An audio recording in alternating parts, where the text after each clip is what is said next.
여러분 안녕하세요. 찾아가는 새벽기도 시카고 예수사랑교회 조선영 목사입니다. 오늘도 변함없는 주님의 은혜와 평강이 저와 여러분의 삶의 종일 풍성하기를 기도합니다.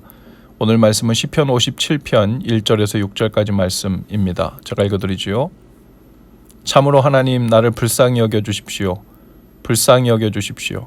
내 영혼이 주님께로 피합니다. 이 재난이 지나가기까지 내가 주님의 날개 그늘 아래로 피합니다. 가장 높으신 하나님께 내가 부르짖습니다. 나를 위하여 복수해 주시는 하나님께 내가 부르짖습니다. 하늘에서 주님의 사랑과 진실을 보내시어 나를 구원하여 주십시오. 나를 괴롭히는 자들을 꾸짖어 주십시오. 오 하나님, 주님의 사랑과 진실을 보내어 주십시오. 내가 사람을 잡아먹는 사자들 한가운데 누워 있어 보니 그들의 이는 창끝과 같고 화살촉과도 같고 그들의 혀는 날카로운 칼과도 같았습니다. 하나님, 하늘 높이 높임을 받으시고 주님의 영광을 온 땅 위에 펼치십시오. 그들은 내 목숨을 노리고 내 발 앞에 그물을 쳐놓아 내 기가 꺾였습니다. 그들이 내 앞에 함정을 파놓았지만 오히려 그들이 그 함정에 빠져들고 말았습니다. 아멘. 오늘 말씀의 배경은 다윗이 아둘람 굴에 숨었을 때를 배경으로 합니다. 사무엘상 22장 1절과 2절에 보면요. 그러므로 다윗이 그곳을 떠나 아둘람 굴로 도망하매 그의 형제와 아버지의 온 집이 듣고 그리로 내려가서 그에게 이르렀고 환난당한 모든 자와 빚진 모든 자와 마음이 원통한 자가 다 그에게로 모였고 그는 그들의 우두머리가 되었는데 그와 함께한 자가 400명가량이었더라 라고 했습니다. 다윗은 제야 시절에 사울의 미움을 받아 들깨처럼 헤맸죠. 사울은 정예군사 3,000명을 풀어서 다윗을 만나면 사살하라는 명령을 내렸습니다.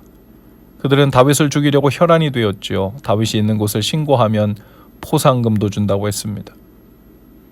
이스라엘 땅은 좁은 땅이고 광야가 많아서 숨을 곳이 많지 않습니다. 다윗은 이 사울의 추격대를 피해서 아둘람 굴에 숨었다고 했습니다.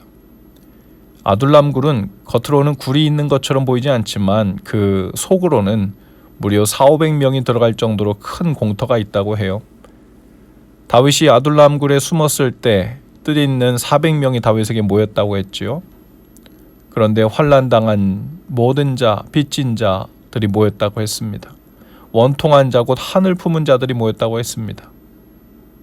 엘리트들이나 모범생들이 아니었습니다. 그 사회에서 발을 붙이지 못한 사람들이었습니다. 요즘 시대로 말하면 부도난 사람, 해고된 사람, 밀려난 사람들, 핍박받는 사람들이었습니다. 재능은 있고 뜻은 있지만 길을 찾지 못한 사람들이었습니다. 상처가 많은 사람들이었죠. 이들은 자신의 상처가 많았기 때문에 다른 사람들에게도 상처를 주기 쉬운 사람들이었을 겁니다. 그들에게 가장 큰 문제는 먹을 양식과 물이었죠. 양식을 구하러 갔다가 사울 군대에 잡히면 다 죽는 겁니다. 하루하루 사는 것에 엄청 스트레스를 받고 있었을 겁니다. 심리학자들이 쥐를 가지고 한 시험을 했다고 해요. 두 상자에 쥐를 열흘 동안 따로 놓았다가 한 상자로 다시 모아 놓았는데요. 앞에 보이는 그물 상자에 쥐를 놓고 그 앞에 고양이가 하루에 1시간씩 그 앞을 지나가게 했다고 합니다.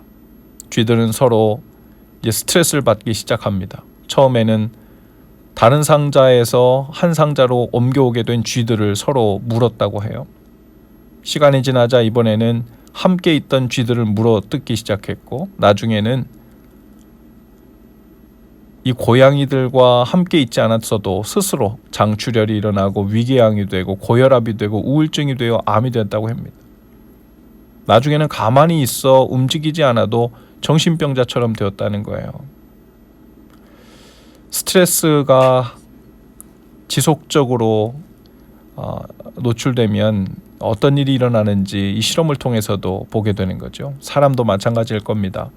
사람이 자신의 생각을 발산하고 자신의 포부를 펼쳐야 하는데 또 마음에 안정이 있어야 하는데 그러지 못하고 계속되는 위협과 두려움 그리고 그 스트레스가 지속적으로 노출되면 그 안에 엄청난 두려움이 쌓이죠. 우라가 속으로 쌓이는 겁니다. 때로는 이것이 한이 되어 서로 싸우게 되고 그래서 보통 빈민촌에 고소 고발하는 사건이 많다고 하죠. 그런 극심한 스트레스의 상황에서 굴 속에 갇혀 있었지만 다윗은 낙심과 스트레스에 함몰되지 않았습니다. 어떻게 그럴 수 있었을까요? 아무리 상황이 다급하고 어려워도, 그리고 다윗을 위협하며 좁혀와도 다윗은 보이지 않는 피할 곳이 있었습니다. 언제든지 어디서든지 피할 수 있는 곳이 바로 하나님이셨죠. 다윗은 아둘람 굴 속에서도 하나님께 피하고 있었어요. 이렇게 고백합니다. 내 영혼이 주님께로 피합니다. 이 재난이 지나가기까지 내가 주님의 날개 그늘 아래로 피합니다. 다윗은 그들의 추격과 위협에 기도 꺾이고 두려움도 느꼈지만 그 상황에서 갑자기 하나님의 거룩하심을 찬양하라고 외칩니다. 돌연 하나님을 찬양하기 시작했어요. 6절에 보면 하나님 하늘 높이 높임을 받으시고 주님의 영광을 온 땅 위에 떨치십시오. 주께서 영광을 받기 원한다는 이 다윗의 소망은 지금 자신이 당한 재난이나 위험, 괴로움보다 훨씬 더 깊고 컸습니다. 다윗에게는 이 용감한 믿음의 기도가 거의 질식할 뻔했던 영혼을 되살리는 힘이 되었죠. 예수님께서는 제자들에게 가르친 기도에서 일용할 양식을 주옵소서라는 기도를 하기 전에 먼저 아버지의 이름이 거룩히 여김을 받으시옵소서 하고 기도하라고 가르쳤습니다. 당장 급하고 위험한 상황을 타개하기 위한 필요한 일용할 것들이 먼저라고 생각되었지만 먼저 아버지의 이름이 거룩히 여김을 받기 원한다는 순서가 중요하다는 것을 가르쳐 주셨던. 그러자 다윗은 어떤 위험과 어려움 속에서도 그 상황과 여건에 휘둘리며 질식하지 않을 수 있었던 겁니다. 다윗은 인간적으로는 아무 소망이 없는 아둘람 굴에서도 아버지의 이름이 거룩히 여김을 받고 영광 받기를 원한다는 기도를 통해 세상이 감당치 못하는 사람, 하나님의 돌보시고 붙들어 주시는 능력을 힘입게 된 것이죠. 오늘 우리도 답이 안 나오는 갑갑한 아둘람 굴 속에 갇힌 모습 가운데 있을 수 있습니다. 아무리 계산해봐도 답이 안 나오고 아무리 노력해본들 변화의 가능성이 없고 사방이 꽉 막힌 곳에서 이젠 이렇게 꼼짝없이 죽는구나 싶은 그 절망의 아둘람 굴에서 마지막 나올 우리의 기도는 주님 살려주십시오 라는 기도이기도 하지만 오늘 우리의 담대한 믿음의 용기를 내서 이렇게 기도하면 좋겠어요. 주께서 영광을 받으시옵소서. 그 기도가 우리 영혼으로 하여금 그 상황이나 스트레스에 사로잡히지 않고 주님 날개 그늘 아래로 피하게 해줄 것입니다. 또한 실제로 돌보시고 구원하시는 주님의 손길을 경험하게 되실 줄로 믿습니다. 기도합시다. 주님, 오늘 하루를 시작하면서 저희의 간절한 기도는 오직 아버지의 영광을 위해 오늘 저의 삶을 드리오니 주님 원하시는 모습으로 사용해 주옵소서. 오직 주님만 영광을 받으옵소서입니다. 주님 영광을 위해 사는 이 힘과 능력으로 저희 삶을 오늘도 가득 채워주시고 이 담대한 믿음 안에서 오늘을 살게 하여 주옵소서. 예수님 이름으로 기도합니다.